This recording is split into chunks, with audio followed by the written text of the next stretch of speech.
Welcome into High Fiber Sports. Get your fiber in. It's good for you. March Madness just a month away. We're going to be talking sleepers. Kick your feet up. Let's get into it.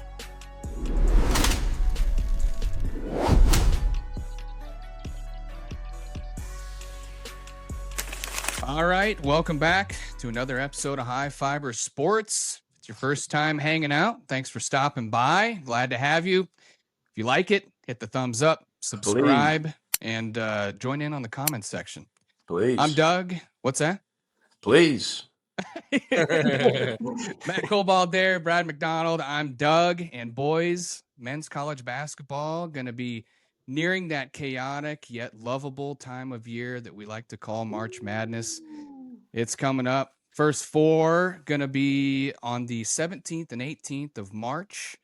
The first round, oh yeah, I got the Iowa State gear there. We got the first round to follow the next day. So as we sit here today, let's get the folks looking at some sleepers to keep an eye on as we get into this tournament. Teams that you think could sneak up, make a little run, maybe a team that or two that aren't maybe in the spotlight, some guys who could come up and make a run there to that potential Final Four appearance. So we're not talking Sweet 16. We're not talking Elite 8. We're talking the Final Four. So maybe some bold picks here. Matt, I'm going to start with you first, brother. Give us a couple of teams that you got your eye on for a sneaky run coming up in the tourney. Yeah, Doug, I think you got to be a bit bold here. Boys, we're about 3 weeks away from Selection Sunday. My goodness. That's crazy. I'm sitting on the edge of my seat. I'm feeling it, boys. But I'm heading to the A10 conference, the Billikens of St. Louis. You know, they've crept up a bit in the rankings here. They're currently 24-2. They had won 18 straight, hadn't lost since November until this Tuesday night. They got upset at Rhode Island, 81-76. Too many turnovers. Dude from Rhode Island went off for 9 threes hitting. My goodness. Their only other loss this season for St. Louis was to Stanford in California. Stanford needed to intentionally miss a free throw, offensive rebound to hit a three to win it. So St. Louis is just a couple bounces away from being undefeated, 26-0 here, boys. I want to talk about the head coach, Josh Schertz, and the big man, the star big man, Robbie Avila. Okay. These two guys, as you mentioned, Brad, before we got on here, they came from Indiana State. 2 years ago, these boys were 28-6 on Selection Sunday. They lost the Missouri Valley Conference Championship game to Drake. They needed an at-large bid. Damn it, the committee did them dirty. First team left out of the bracket. So what does Josh Schertz do? He picks up his bags. He goes to St. Louis. Brings a couple guys with him. Avila, one of them, Robbie Avila. Best nicknames in the game, Brad. You mentioned one. Kareem, say it. Say that one. Kareem Abdul-Jabbar, Larry Nerd. I mean, I am a diehard fan because of this guy's nicknames alone. I'll give you one more. Steph Blurry because of the goggles. Oh, I forgot about that one. Yep. Definitely Kareem Abdul-Jabbar is my favorite for sure. Oh, yeah, that was so good.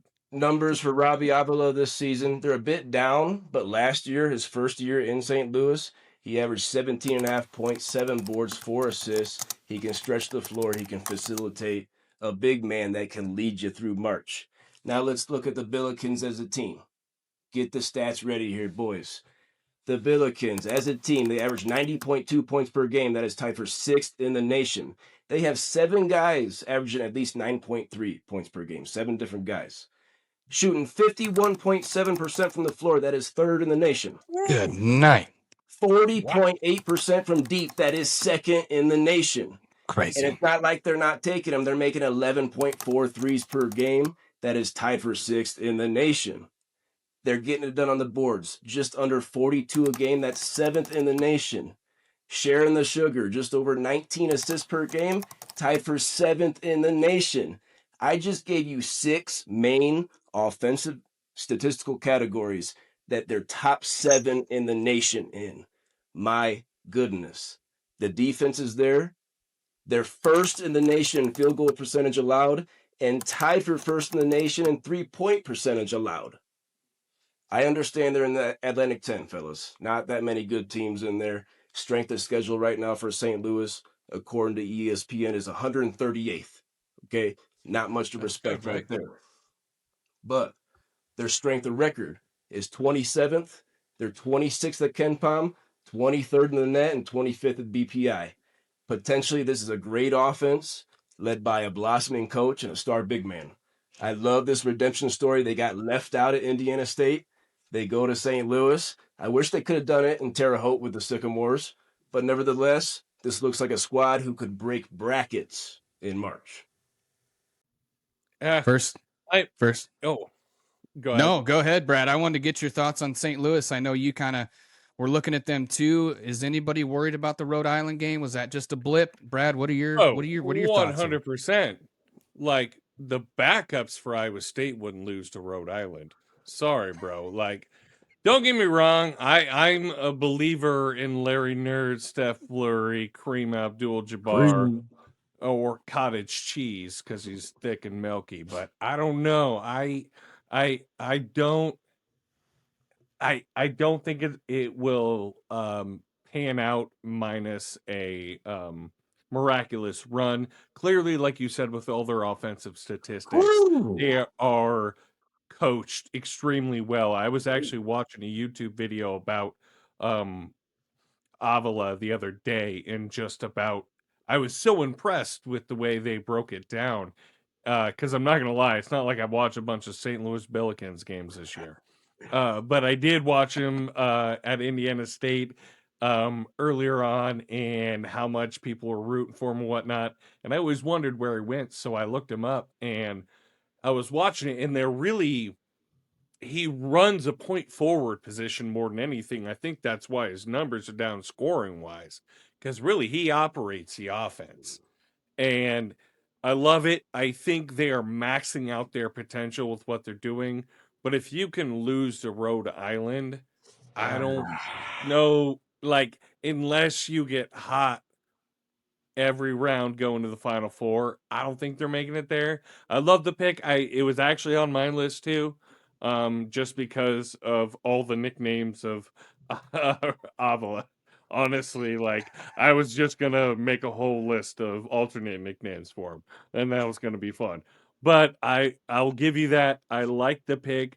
As far as if we're going deep sleepers, at least they're in the A10 now. For me, I thought it was weird that like, oh, I'm gonna leave Indiana State to upgrade to St. Louis. Wait, an upgrade? I think it I don't is. even know. I think it is. At best, minor. I think the rest college basketball was sleeping on him, and he should have gotten a bigger job. And then we could have seen Kareem Abdul-Jabbar playing at a major conference, and I would have liked that. But I like the pick, Matt. That is definitely one that, like, if they go on a run and play their best ball through all the early rounds, sure, I could see it. But like, if you can lose to Rhode Island, you can get beat in the first goddamn round. Right. Yeah. I was thinking about jumping off them after that loss, but you know what? Yeah. I stuck to my guns still with those stats. My goodness. I could see him being a 5-6 seed that a 1 or a 2 doesn't want to see in the Sweet 16.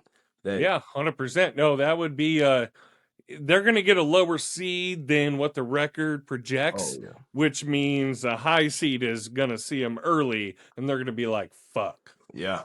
Yeah, I agree with you there. Yeah.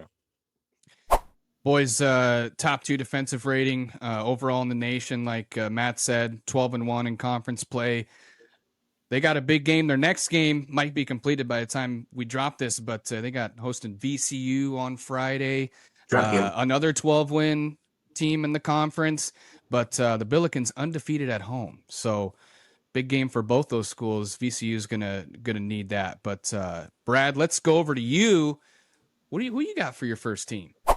All right. Well, you're going to see a theme when you get my second one after my first one within my teams. Nail it. All right. You didn't kill anyone. Good job. So I'm going to start out with the Michigan State Spartans. Sure, most years you wouldn't consider this as obviously sleeper team, but they're currently, I think, 15th, something like that. They've got 5 losses, but only one of them was a bad loss to Minnesota. The rest of them were against ranked teams. In the what I appreciate about Michigan State and is why I will believe in them, obviously Izzo, but they're 3 big cogs. You could even say they're 4 big cogs. They've all been there the whole time and not transferred. Izzo obviously does a good job of keeping his players together. And Izzo had a stat for a while. I should have looked it up, but it was like you could go there and you were guaranteed a Final Four for so many. It was like 16 years because he'd go at least once every Dude was 4. always there. Yeah. Yeah, Mhm. and now I think it's been since 2018-19. So he's due, in my opinion. Also, like going over the 3 players that I kind of focus on. Fears, 6'2" guard. He's averaging 15 points a game, 9.3 assists. And now he hasn't been good from 3. I think it was like 27% for the year. But the last game against UCLA, he went 4 for 8. I Yeah. watched like the whole highlights of that one, and like he looked insane. So I think the ability is there. A little flat shot, in my opinion. Fun fact: he is 1 for 1 on nut shots. I don't know if you guys saw that replay at all, but he Might be more than absolutely 1 for 1. He might be more. he absolutely donkey kicks some dude in the nuts behind him.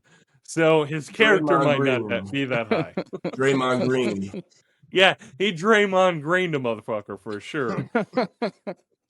But the other 2 guys I looked at were Jackson Kohler, the forward. He's kind of a hybrid guy. He can shoot the 3. He's got kind of like a not Dirk-esque, but like that Euro game where he got a 1-footed step back. And again, it's like I think he's like 40% from the 3 this year. So I like that. And then their center, he's 6'11", white dude, but he can move for a white dude. So 56% from the field this year. That in a Tom Izzo team, I will say their defense is a normal Tom Izzo-ish. But here's the deal. Izzo's been at Michigan State 31 years. 27 straight tournament appearances. 27 straight. Yeah. 8 Final Four appearances.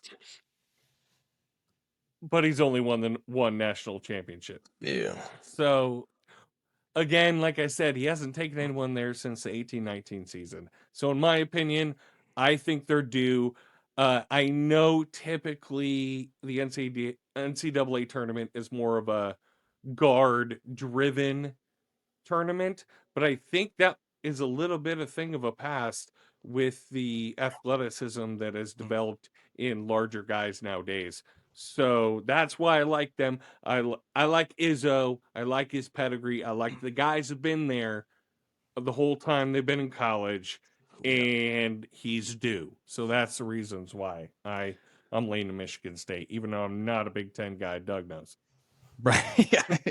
Yeah. We know that. That's why when I got your team, I was like, oh my goodness, Michigan State. Yeah.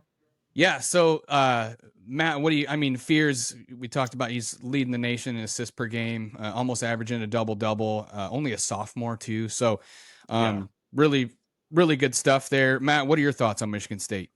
Yeah, Fears, as you said, leading the nation in assists. His younger brother is in the NBA playing for the Pelicans, Jeremiah. Oklahoma. Oklahoma guard last year. Yeah. But yeah, he's having a heck of a season. The tripping, the kicking in the nuts, that's not gonna work. That's not gonna be able to happen. But, well, tell Draymond that.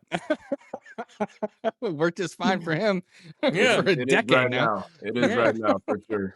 Yeah. But yeah, the chemistry, the retaining the players, not really hitting the portal that much, that's huge. I think that's huge for him. Tom Izzo, he's a top 5 coach in the game right now. Surefire, first ballot Hall of Famer, no doubt about it. And yeah, he might be due, Brad. I don't mind the pick. Michigan State, Cohen Carr, he can freaking fly, man. The best leaper in the game. That was the one. Yeah, I had it on my list too, and I was like, I didn't mention him specifically, but what an athlete! The guy can jump out the gym, just a super athlete. We needed him in the NBA slam dunk contest this season. We needed him right. in that one. Come on. Michigan State, they got to pick up a little steam here. 2 losses in their last 4 games, and they got number 7 Purdue yet, and then they end the year against number 1 Michigan. So they're gonna have to get things rolling here before March. But Tom Izzo, I like that, Brad. Tom Izzo may be due. I don't know if I want Tom Izzo to be due. That could be very dangerous. The more you talked about that, I like that pick even more. But so Michigan State, Brad's first team. Matt, we'll go back to you. Who you got for one more team for the folks? I was looking around here. I got an unranked team, currently unranked. They might be in the polls here sooner than we think, though. I was looking for a team with a little bit of NBA talent because we've seen before where one guy can lead a squad to the Final Four. I went with Tennessee, fellas, out of the SEC, the Vols. They're currently 19-7, 9-4 in the conference. Their biggest wins are over Houston, Louisville, and Alabama. The NBA talent that I'm talking about here, Nate Ament, their freshman, silky smooth. Every mock draft that I looked at this week, top 8, Nate Ament, top 8 in every mock draft. So he's a surefire top 10 pick, somebody that might be able to do it. He's 6'10", 205. He's got that skinny, long frame, kind of like KD. He's currently averaging 18.2 points, 6.4 boards, 2.5 assists, a steal, and half a block. He's aggressive. He's long. He can shoot it. 7.4 free throw attempts per game. That is 4th in the SEC. That's pretty good for a freshman. Type of guy who can lead a well-coached team through March. I also am in love with the overall size of Tennessee. 43 boards per game. That is 3rd in the nation. They hit the glass. Like I said, Nate Ament, he's 6'10". He starts at the 3. He starts at the small forward. They start Felix Akpara, who's 6'11", 240, a senior, alongside JP Estrella, who's also 6'11", 240. My goodness, 6'11", 6'11", 6'10". And they bring in Vernon Carey's little brother off the bench, Jalen Carey, who's 6'8", 265, along with Dwayne Brown, who's 6'8", 250. These guys are freaking animals in the paint for Rick Barnes. And Brad, you said earlier maybe more athleticism on the wing might be taking us through March. I still like my backcourt, my experienced dogs in the backcourt. Senior point guard for Tennessee this year, Jacoby Gillespie, the Maryland transfer, currently averaging 18 points, 5.5 assists. His composure, he's cool and confident. He's got the ability to drive the car. The defense is there. They lead the SEC in points per game allowed, 3-point percentage allowed, and barely are 2nd in field goal percentage allowed. Rick Barnes, I think he's a very underrated coach, boys. Top 15 in the game. Only one Final Four for Rick Barnes. Can you boys give it to me? What year? I would have guessed never. One. He's got one. Surprise to me because he sucks. 2003 at Texas with Kevin Durant. I think Rick Oh, Barnes. shocker. Oh, weird. You go to the Final Four with Kevin Durant. What a coaching job. DJ Augustine on the squad. Oh, another NBA player that played in a long time in the NBA. Okay. He's top 15. He's top 15 in the game right now. You got the senior leadership in the backcourt, the top 10 pick that can lead you through. The overall size, my goodness, the bodies I just read out. Tennessee can sneak up on some people. Strength of schedule is 21st, 20th strength of record, 16th at KenPom, 19th in the net, 12th at BPI. This is maybe a 6 or a 7 seed that, my goodness, it could make a run, boys. They got the size, athleticism, experience to do it.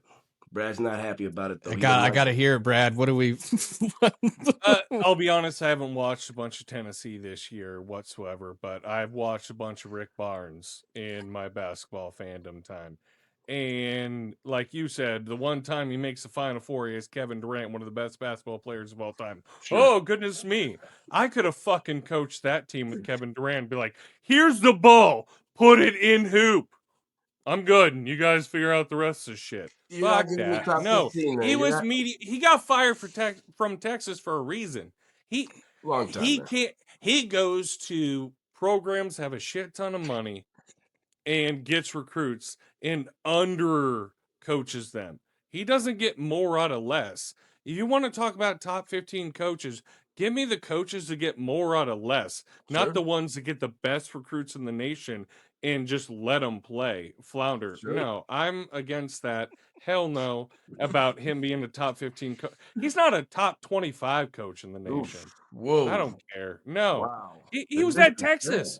That was Disrespect. like even before you were allowed to pay the players, they were paying players. So stop it. Like they should have been way better than they were at Texas, and they We'll weren't. see. We'll see He what got he can fired for a do. reason. No, he's a piece of shit. He sucks. Rick Barnes is an ass. Brad. We'll No, see what he can do. not any good. Brad. So Brad's on board with Tennessee. He loves the pick. Oh man, number 1 offensive rebounding team in the country, guys. 14-1 at home. They're 3-4 on the road, and they got to turn the tide on that road record. Their next game is going to be at Vandy coming up, and Vanderbilt 3.5-point favorites right now in that game. That's a big. Good. That's a big.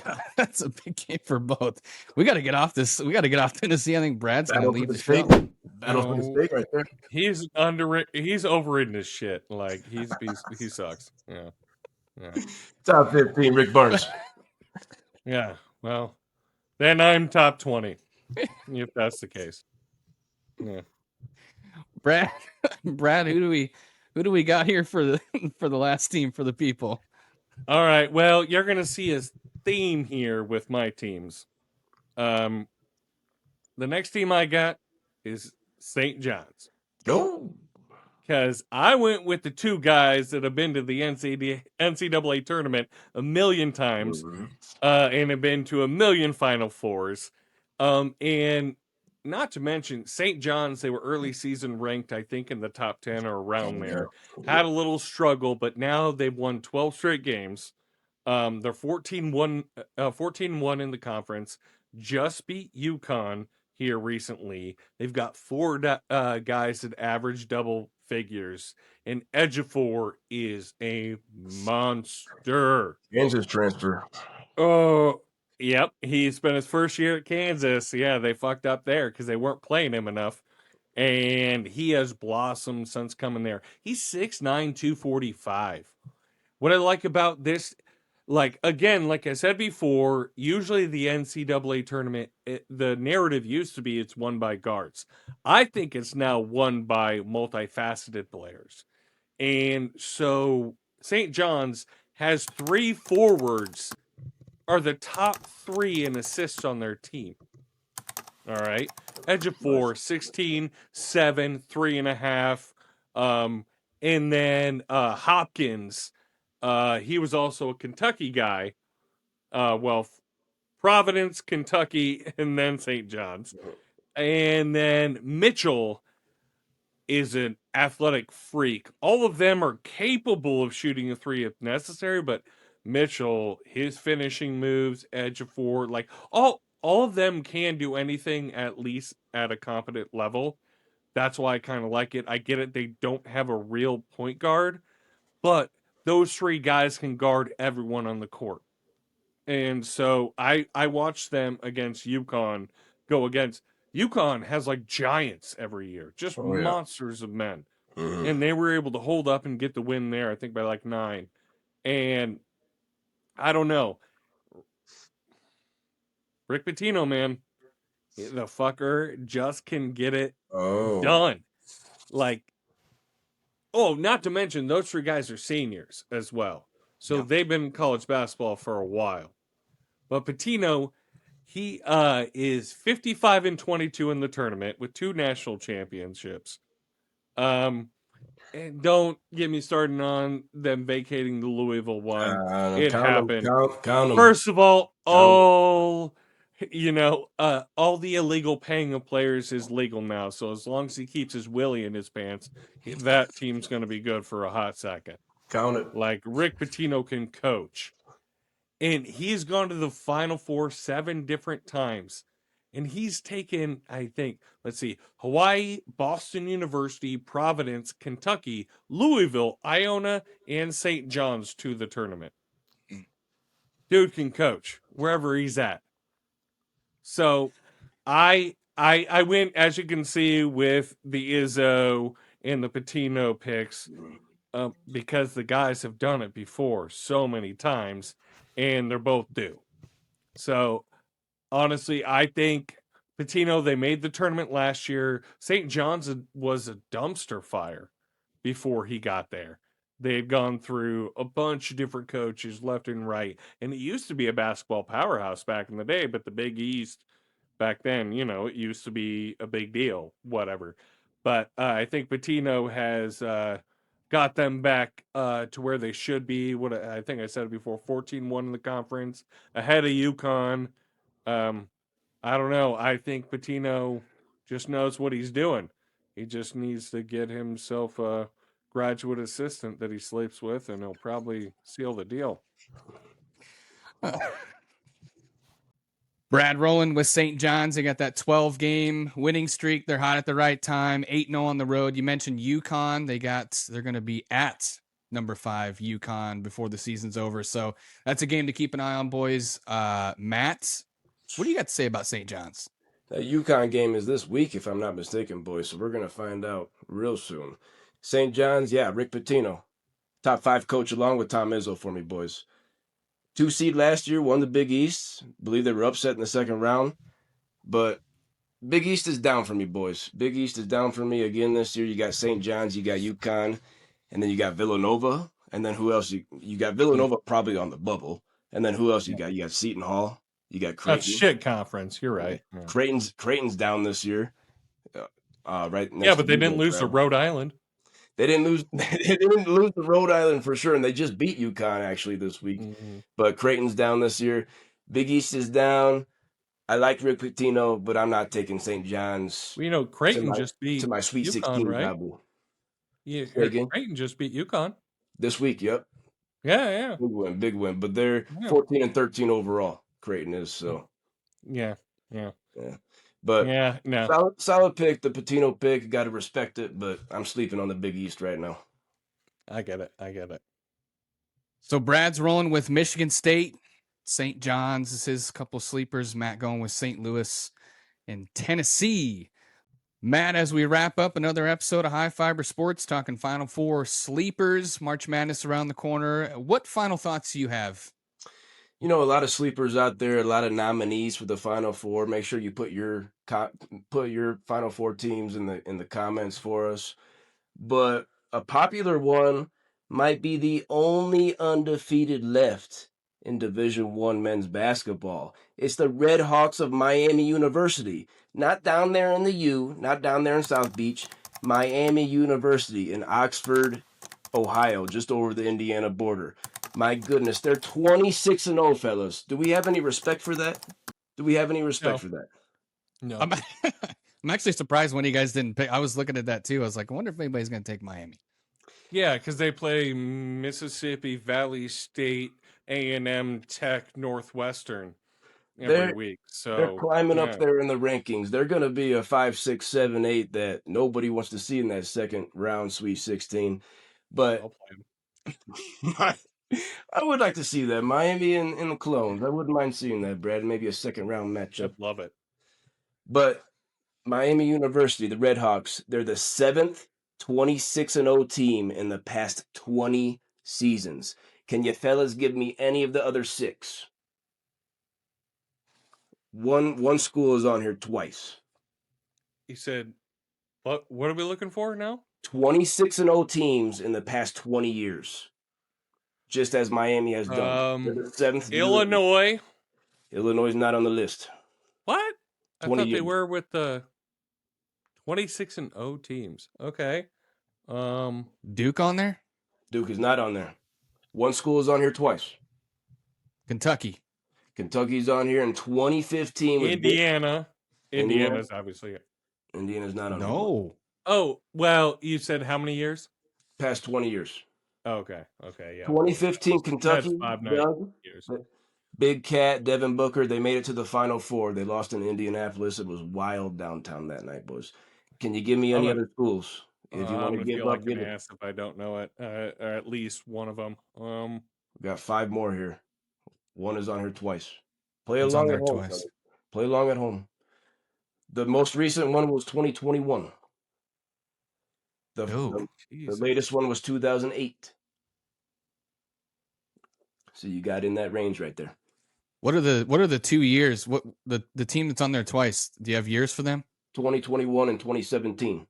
They've been smacking the shit out of people lately in a small conference. Oh, Gonzaga. Gonzaga, both Oh, yeah. runner-up finishes. Yeah. Both runner-up finishes to North Carolina and Baylor in those. Yeah, I was trying to think of teams that mattered. Because I mean Morrison kind of proved that they're kind of I'll give you there. the list. I'll put your boys Yeah. out of this misery. I'll Yeah. give you the list. All right. 7 teams have gone 26-0 in the past 20 seasons. We got the Red Hawks of Miami University this season.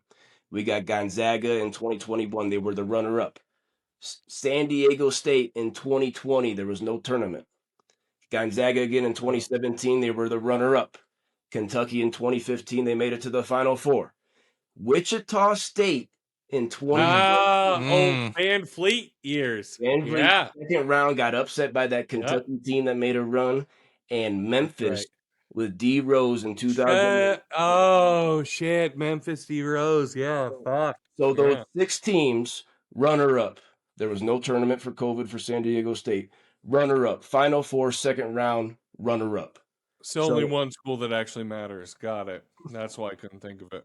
So Doug, you gonna put your balls on the table and say the Red Hawks of Miami could be one of your Final Four sleepers? No. No, I'm not doing it. I just can't. I can't do it. I'm just not going to. Yeah. No. Yeah. Yeah. No way. If Miami of Ohio is undefeated, that's fine. I'm not. I'd rather see some of these.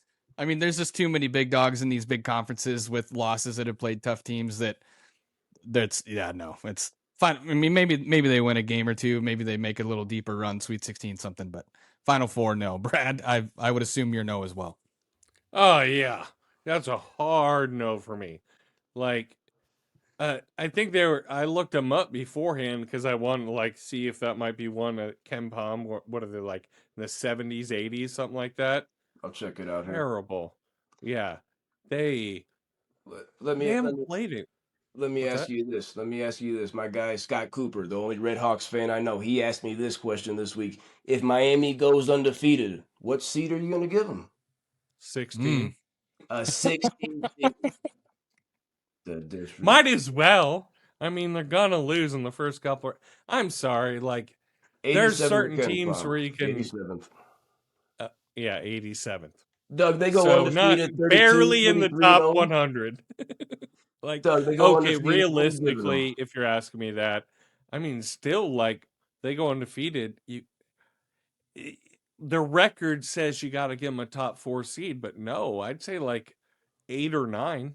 Yeah, it was. Man. Well, dude, they're 87 in KenPom when it actually goes over statistics. I can't say that I've watched a Miami of Ohio game. You know why? Respect that 0. Yeah, I don't actually. And I'm proving that right now. I don't respect it, so I do not have to because I didn't. What are you giving them, Matt? A 3?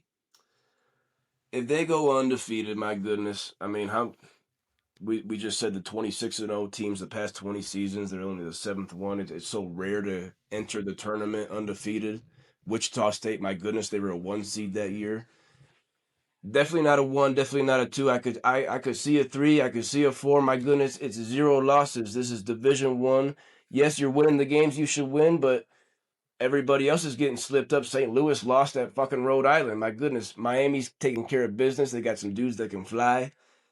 Red Hawks, I want to see it. That's what Mark is made of. Those are 2 different questions, brother. I want to see it too. I'm just being honest. Yeah. Okay. Yeah. There's 2 different questions. No, they're not a Final Four sleeper for me, but I want to see it, baby. I want to see him win a couple games. I want to see him run. Always.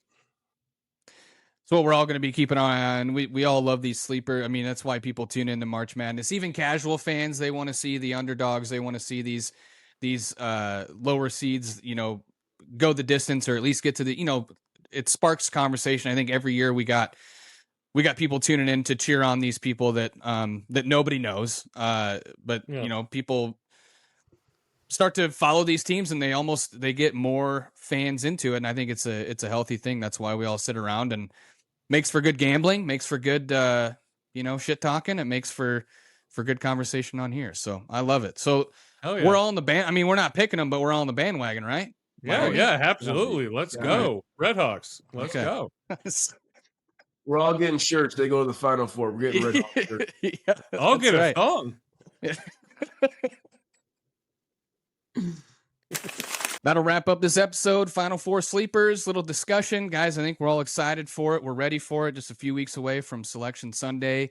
Glad you guys could tune in there in the outside world. Thanks for stopping by, and look for this new episode. If you guys would like, subscribe, comment, let us know who your Final Four sleepers are, who you're rooting for. And if you think Rick Barnes is a top 15 coach in college basketball, Brad, come on, take us home, brother. Well, I liked everything you said there except for the Rick Barnes thing, because he sucks. But otherwise, I'm excited for the rest of college basketball season. I'm kind of happy like the NFL is over, since the 49ers didn't have a chance, so I can focus on college basketball, get more into the NBA, kind of transition into the next sport, and I can go wild about. But I don't know if you guys saw it today, but the president basically revealed that aliens exist currently. So, time to stock up on lube. It's probing time.